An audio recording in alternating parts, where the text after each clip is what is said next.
আর মানে আমার house hold এখন পুরোটাই তোর উপর ডিপেন্ডেন্ট। তার থেকেও যেটা বেশি ইম্পর্টেন্ট সেটা হলো এই ফাঁকা হাউস হোল্ডে আমরা দুজন থ্যাংকস।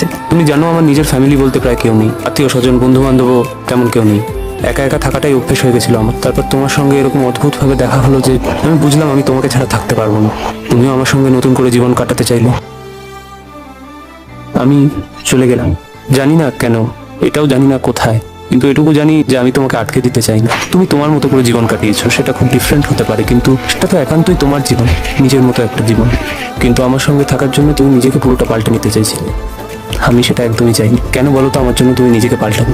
জানি আমি যেটা করলাম সেটা খুবই খারাপ, কিন্তু তুমি একদিন বলেছিলে মনে আছে, মন থেকে না চাইলে কিছু করিস না। তাই তুমি আর আমায় খুঁজো না, খুঁজলেও হয়তো পাবে না। জানি না কোনোদিনও কোথাও দেখা হবে কিনা, তবে আমার মনে হয় না আজকের পর তুমিও আর কখনো আমার সঙ্গে দেখা করতে চাইলে। যাওয়ার কথাও নয়। আই এম সরি রাশি, আমি হয়তো তোমাকে খুব ডিসঅ্যাপয়েন্ট করলাম। ভালো থেকো।